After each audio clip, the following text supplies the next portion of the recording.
the idea behind this presentation is to present something new about the work that we're doing, research that we're doing, a specific case study, which is on Bogdan Bogdanovic, a Yugoslav architect, and a particular monument, a cemetery, actually, a memorial cemetery in Mostar that we've been researching. But I would also like to package it within a much broader project that we've initiated between Daniel and I, which we're calling Resignification Architecture. So the big picture is, resignification architecture began with a discussion between myself and Daniel at Fagfabriken, and Daniel was running new urban typologies and had coordinated the development of partnership projects in cities like Beirut, Mostar, Riga, and Kaliningrad. I had just conducted a large-scale field study in Estonia where we retraced the scenes shot in the Tarkovsky film Stalker, a project that involved the Italian civic arts group who had also been given this name of Stalker, and which was founded, or let's say first initiated 20 years earlier in 1995. So we converged on Tallinn, where the first scenes were filmed. And along with the students from the Estonian Art Academy, Aalto University, Oxford Brookes, and a number of independent artists and photographers, with about 60 people in all, we walked to the Yagala Falls in a predominantly Russian populated territory.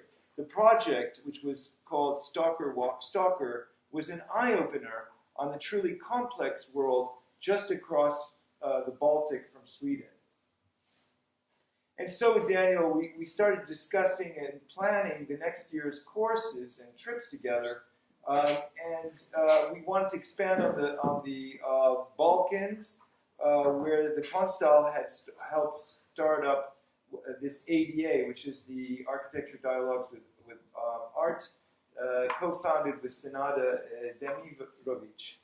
And so we decided to talk about Europe's troubled periphery, and we began this discussion on developing a broader-based research platform to investigate some of the most pressing issues concerning these areas. And that's how the Missing Europe Baltic and Balkan project got its start.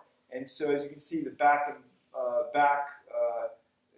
diagram behind me, and what we were trying to explore, what were the similarities and what were the dissimilarities, because the Balkans, for example, were still related to the Soviet influences, and the countries around it, as in the Baltic, the similar Russian presence or Soviet presence until 1989, and of course then this extremely difficult capitalist movement after '89.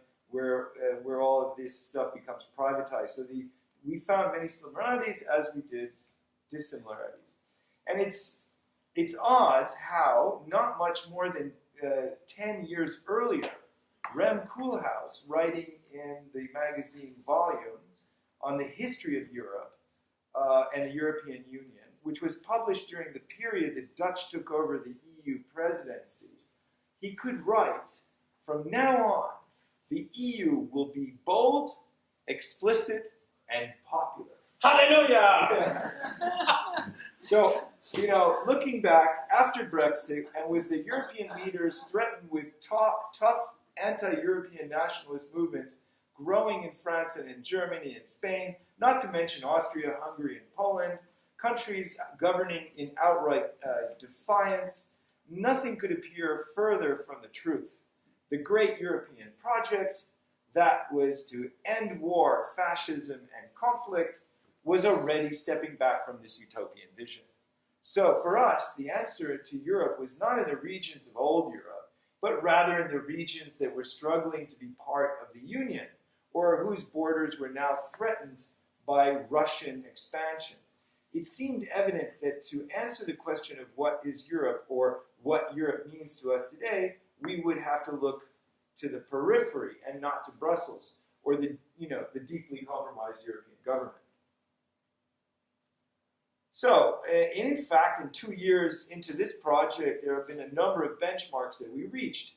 And through workshops staged in Mostar in 2016, Riga in 2017, Sarajevo in 2017, and now we're coming to do a workshop in Nida, at the Nida Art Colony in Lithuania, on the Baltic, this March. We can say that this project, Missing Europe, Back, or simply the Balticon, which is the name that I gave to the newspaper, but which is also kind of the theme or namesake now,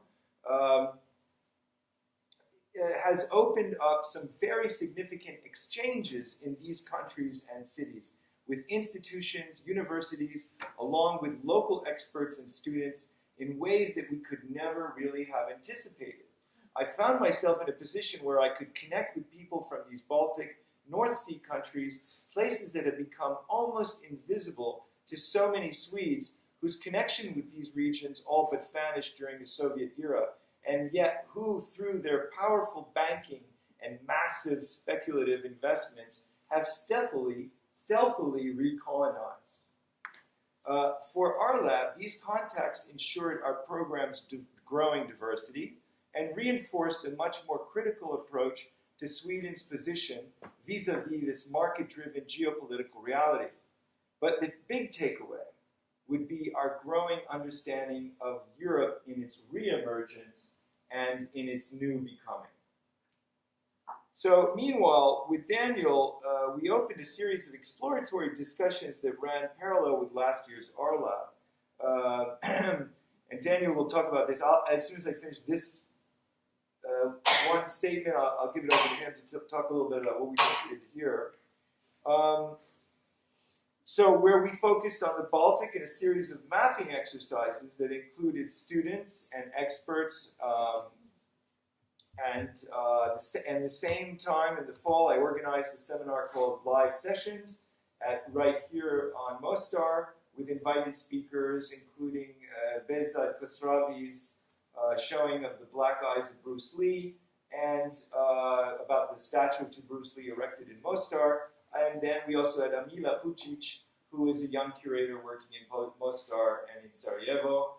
And then we even had a Balkan playlist, the music that came out of the region in the 60s, the punk and the rock and roll that was notorious and fantastic. And we then worked on building this Mostar workshop with Oxford Brooks and Nicholas Boyarsky, who was going to be the lead instructor on that group. So I just, maybe just a break for a second.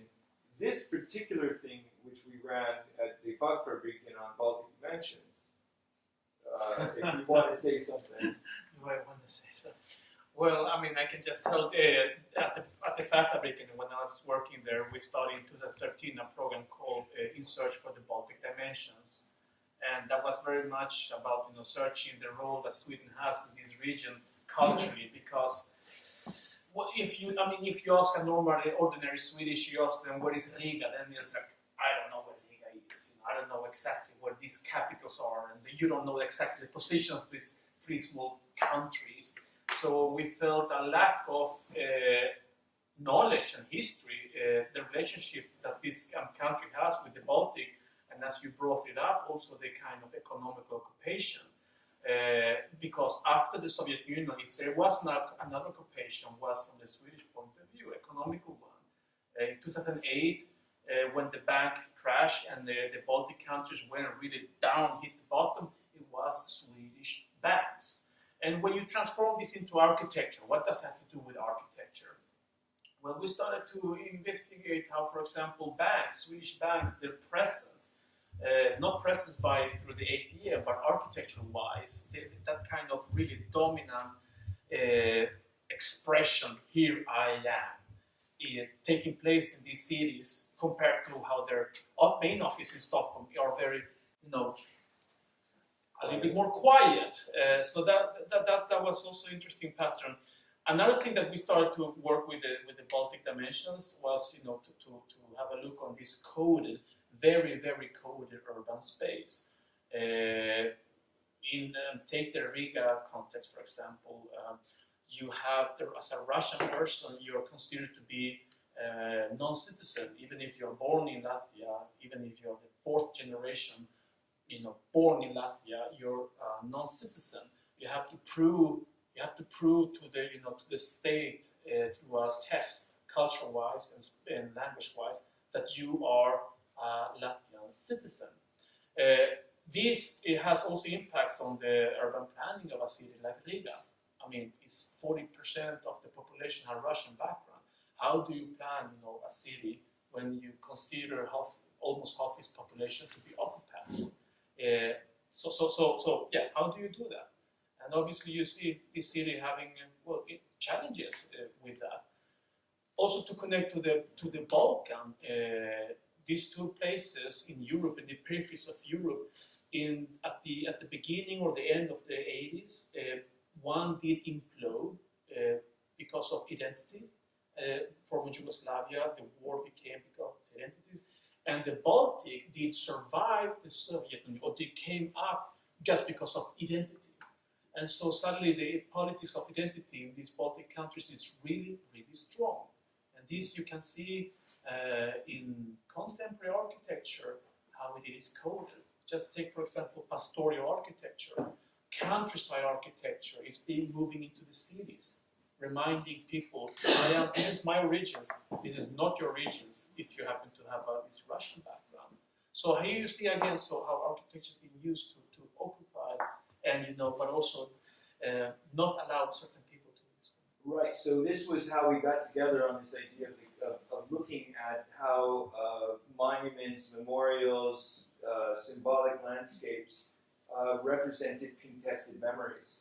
And so, nighttime removals of Soviet monuments, they created riots in Tallinn, in Riga, the conflicts over a particular museum of occupation, which was a museum of occupation of, the Soviets celebrating their occupation over the Nazis, then it was the Latvians celebrating their occupation over the Soviets, and now the museum is like the collections are just changing. So we became really kind of immersed in this, but there's two questions. One, the question of, the particular symbolic conflicts that we were able to read very clearly, and then secondly, how does this work within the European Union and the European context? Obviously not the way Rem Koolhaas predicted it.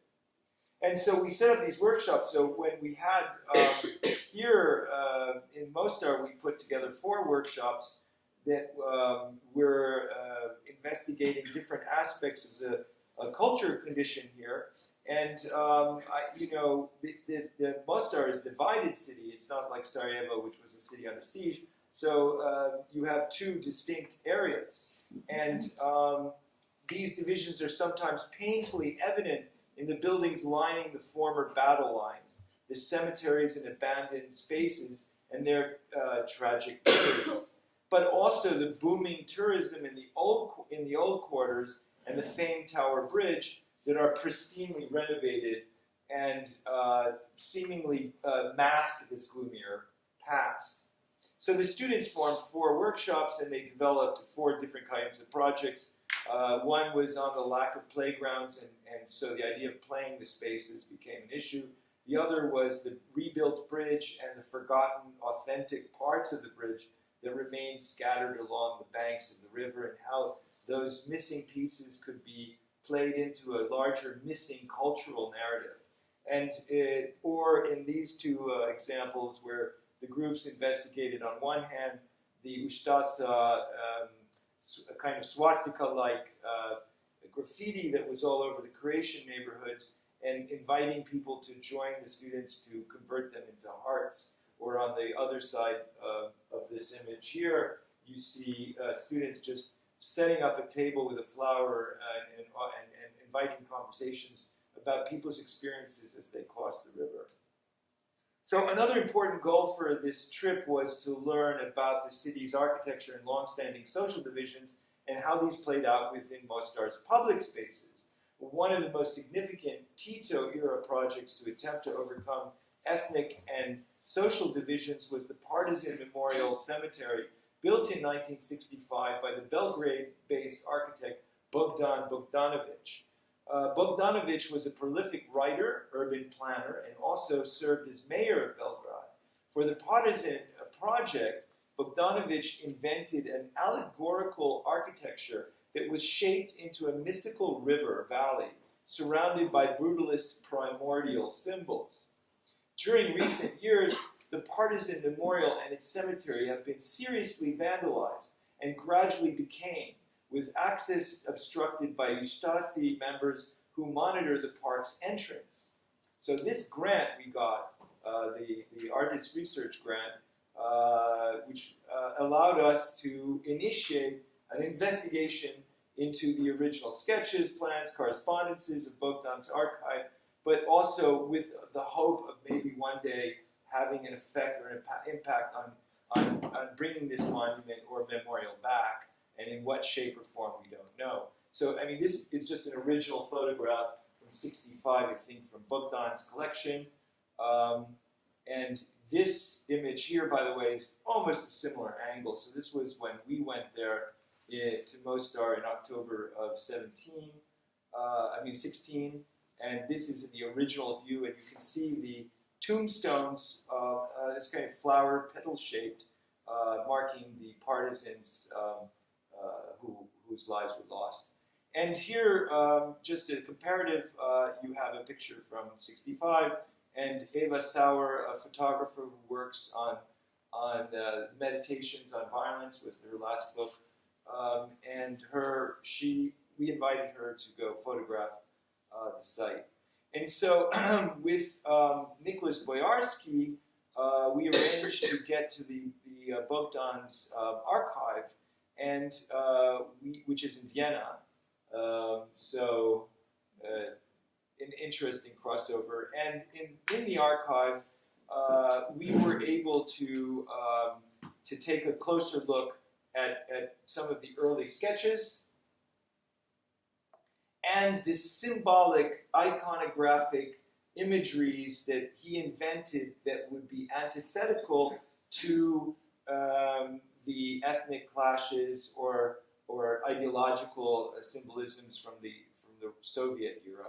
And as you can see, these are very interesting, very beautiful sketches that are in this collection. And here you start to see this monument arrange itself on the top of this hill. What we are hoping, of course, is to be able to exhibit and publish this work as part of our research.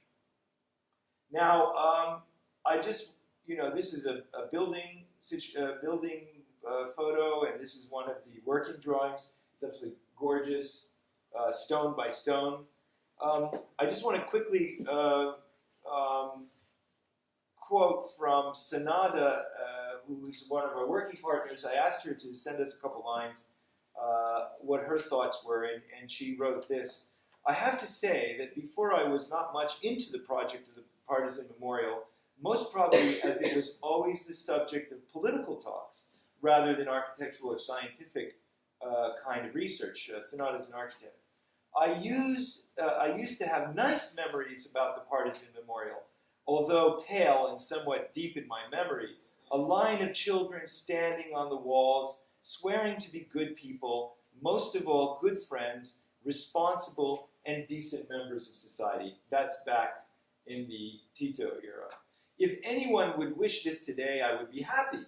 In the time of ego perspectives and one-man shows where in the same age kids are being taught about self-sufficiency without any empathy towards anyone, and they later grow up to be just that kind of person. But then she translates a passage from Bogdan, and I'll quote that to you. I built monuments that do not look like monuments. I don't think about that as such. Monuments evoke pain, suffering, and they do not define anything especially into the propaganda sense. I broke down social realistic form of monument and Russian influence of that era, very present in Yugoslavia at that time.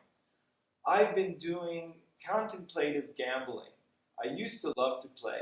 While I was building, I wished the world without monuments. These people seem created to suffer, and this suffering is, I don't have an ending to that sentence. Most of the suffering are inexhaustible, often stupid and funny. They do not explain anything. They do not even call on anything. I wish the world without monuments. And that's the architect of this memorial. And that's only one of the many he did in former Yugoslavia. And by the way, the Museum of Modern Art in New York was also there when we were there. They were going through the collection, and they did a couple things, but they're doing it on all the monuments, including on Bogdan. And they only took a few drawings, didn't go into the Mostar thing. But in any case,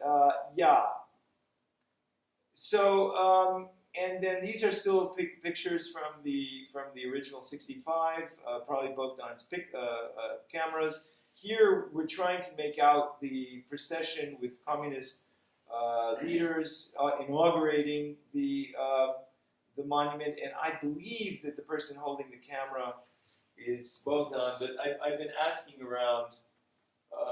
I think actually that one over there.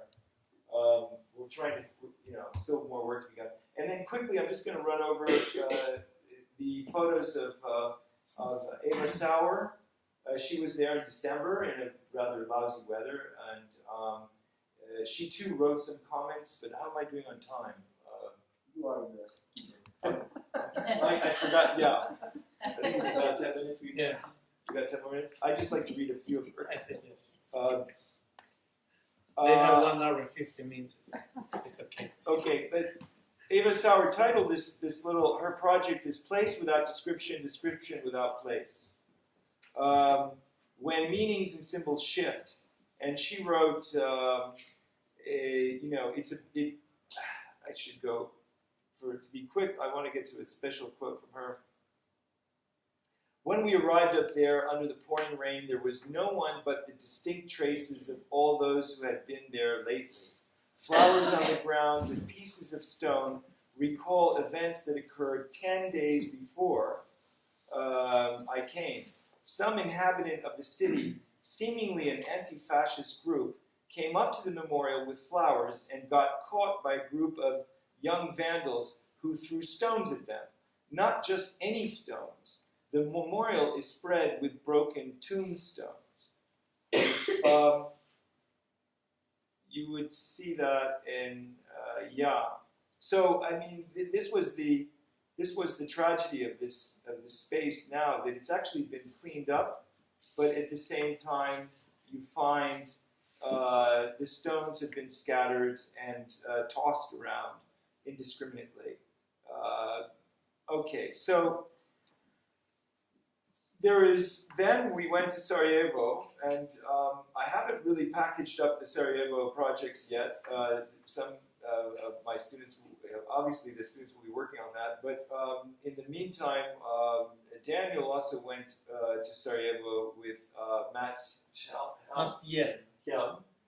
and who is a video maker. Yeah, he's a video artist. Yeah, so I mean, just to explain what we did in Sarajevo with Mats Hjelm, a video artist, and as you know, the project we have, right? I mean, the name is Resignification. So we got interested in the Sarajevo context, and in this specific place is the former Olympic parks from '84, and so how they transform into different kind of functions. Some of them really sadly, the cemetery you can see over there, it was a former Olympic park. These ones are the also from, the ski when you go up there. So, and then that's the bobslide, and so that's the one that connects to us. So we are just in the very beginning of investigating this, in this case with an artist, and letting him, to catch with his eye things that we are not able to catch. So I think for our project, as you can hear and see, it has many kind of small path, and we try from time to time to put them together. But then I like very much that they are very organic, but we're still keeping to the Baltic and the Balkans. Yeah. But with the Matsien project, as well as with Eva Sauer and the archive, we're just at the very, very beginning. This is, Yeah, and that's why we're applying for lots of more funds, clearly. But and just to show you, I mean, news clippings, for those of you who might be familiar, there's been a lot of this happening all over the world. So clearly, everything from the New York Times, half measures won't ease the painful past of our monuments. That's in front of the Museum of Natural History in New York City. A monument where I think the founder, that's Roosevelt, and he's got an Indian and an African American on both sides of the horse, holding things for him. So they don't know what to do with this monument. They have no idea. There's I just threw up Clint Eastwood. There is the famous, in The Good, the Bad, and the Ugly. There's the famous graveyard where they have the shootout, the three bad guys, and that was done in Spain as a prop. Then it kind of got covered over, and then they've now rebuilt it, so now you can visit it. So is it a real place? Is it not a real place? Is it a historic monument? And then, anything else. The clippings go on forever. I like very much the Polish, that ancient forest. I don't know if you have read, but you have this ancient forest in Poland, and the Polish government made a decision to start to cut down trees. And the European Union court say, no, you're not allowed to do that, because this forest is a part of the European history and memory. So suddenly you have a forest, and a forest that reached a debate, a legal and judicial debate to the European Union court to say this belongs to the rest of the European Union. It has nothing to do, or not only to do with Poland. Right. So this is also a place full of memories, a landscape full of memories, but that is so much resignified for the time. Right, you're talking, and I think also Sweden has one of his last primordial on Earth. And then we're working, I mean, one of the interesting things is that there are other institutions working in these fields. In different ways, I presented Munster this summer had its 10th Biennale, I don't know, you call it Dicenale, and it was public artwork, and you see a hockey rink that's been dug up. Fantastic project. This one is down in Naples on right now, Pompeii ad Madre, which is about different, both Pompeii, fragments from Pompeii, and artists who work in ways that are fragmented about these kinds of catastrophes. And so that's this show over here. We're meeting with Paulina Pukita, who is the curator of this exhibition that happened in Kaunas, Lithuania, in the fall of 17. There, Not There, an Impossibility of Monument, in which they staged that in a private apartment. It's a Stalin, old Stalin statue. Lenin, sorry, yeah. And then Schizophrenics Museum, which is our partner for this year. And finally, these were some quick slides from the workshops that we held so far. But to get just to the end of it, and we've concluded, this is a little bit about where we're going. We're going to be going to the Nida Art Colony on the Curonian Spit. And it is a trip we hope to take with a boat, as we've done with the other Baltic trips. So we're going to take a boat over to Klaipėda, and then we're going to go on the Curonian Spit, which is where we plan to go to Thomas Mann's summer house and look at the, not look at it, but the Thomas Mann's summer house was his summer house. Then the Luftwaffe Army, the Luftwaffe Navy Officers Club was there, and then it was turned into a museum during the Soviet period. So we're looking at several layered conditions. It's also now a UNESCO World Heritage Site, and the shifting sands have buried the city of Nida and other little villages along the way. So we're really talking about buried memory this time. It's going to be... And if we're discussing for the fall of this year to take the step to Kaliningrad, which was a former German city that became a Russian city, and you really have, I mean, the German city underneath. Specifically, you have what you call the Soviet house, where it was built where the castle of Kaliningrad Königsberg was before. Nowadays, the most popular postcard being sold in the streets of Kaliningrad is not the Soviet house, but it's rather the memory of this castle, the German castle. So, yeah. And it's right on our border. I mean, it's basically, here's Russia facing Sweden. So, and we would try to, I mean, there's still discussion in the group of whether we're going to actually cross that border to Kaliningrad for a day trip. And we're still having that debate. So, but anyway, that's where we are on this project. So just to conclude, what we're trying, the big thing we're trying to do is really investigate new definitions of Europe. And in each of these case studies allows us to get to probe deeper into these contested memories and to and symbols. And I think we are very much searching for solutions like Bogdan has provided us with other languages, other contemplations on memory. So yeah, that's project. Mm-hmm. So I guess we can take questions if you have. Fantastic project. I'm really intrigued and amazed, I have to say. His work is really fantastic. Yeah, Bogdan. Yeah. And drawings and everything. But I wonder, how did you, both of you maybe, I don't know who found it, but how did you get in touch with this material? Well, we were moving circuits all over the place. We all, because we've been working in Mostar with your connections, and Sonata has been an excellent connection for working in Mostar and also in Sarajevo. And you can talk to some of the people who were there with us. The Sarajevo was very intense, but also we were working with the Sarajevo Architecture School. And we were warned, we were told, people are reticent, they don't like being looked at, but nobody goes to Sarajevo, so they kind of want to talk to somebody. So you have this thing where, you feel like you're bothering them, but you feel like, please stay.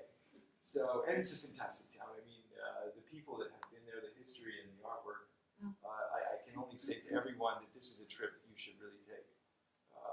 Susan Sontag is one who historically was there for, wrote most poetically. She was also in, obviously, Sweden, but also Levius Woods, and there you can sense that. But the art collection includes everything from Boyce to Anish Kapoor in this strange museum that we've never really understood how it functions. With most periods, even not from these, you can literally just sit by the artworks that almost be like. Yeah. There's no security. There's a Joseph Boyce. There's a Joseph Boyce piece as big as this table, and there's no security, nothing. Whereas when we went to go, I was over in Antwerp to see the huge Joseph Boyce show, and the alarms sound, you hear them, burp, burp, burp. So this is a complete difference.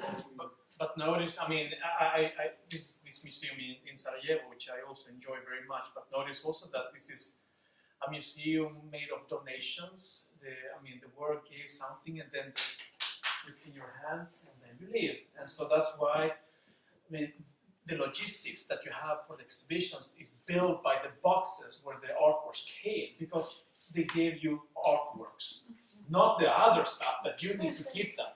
So keep this in mind. Or the funding. It's just a one-time. Yeah. Renzo Piano gave away an entire bridge. So they have a bridge, but it's a kind of it's all the drawings, it's everything. So I would say this is kind of also the a special side of the old world. I'm feeling, let's go together. Yeah, but I have to say that so it's our intention to continue working with every one of these cities that we started off with. So we don't really leave them alone. No. And that's why we want to go back to Mostar. We want to go back to Sarajevo. We want to go back to Riga, we want to go back to Tallinn, we want these things to continue, and that's why we're looking for more money. Because we want to launch, field operations in these cities that can go together with the local people who we've made contact with. That's one idea. And one thing, we've been working with both Mostar and the Baltics since 2013.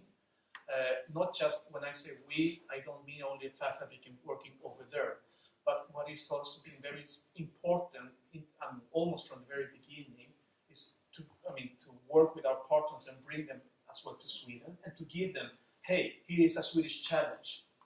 Now let's talk about this. So we take this knowledge and put them in around other places. So it's not just Sweden interacting with Bosnia and the Baltic. We've been very, very trying to be as careful as we can.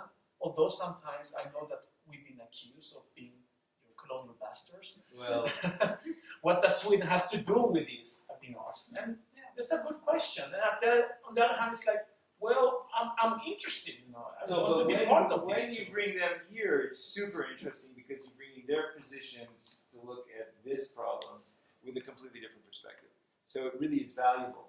And I said, finally, Nicholas Boyarsky, who's not here, he's over at Oxford Brooks, but his father is Alvin Boyarsky. He also has some really excellent contacts. Some of the Bogdan relatives are scattered through London and the US. And so we have this whole network now that we're working with to get to the archives, to get to information. And just to end it up, we forgot to tell a little bit about Arna Makik. The first person on which is very interesting. Arna Makik, she is a young architect, also director of the architect department of Riksdagen Academy. And so she did publish, 2 years ago, she did publish a book about Bogdan Bogdanovic. We cooperated with her. But the funny thing is, when I did introduce you, and I knew this, her book was, what is your book now? Immortal Cities. Immortal Cities. One of my first books Immortal was Immortal Cities, and her book was Immortal City. So the same title. the same time with that one S. So I was waiting for that moment to meet these two giants to meet and see who was the first. So yeah. Okay, I think we can end. If there's no other questions, we really are short on time. We have 2 more presentations to go. So, was there one more? Huh? No question. Okay. Do you need a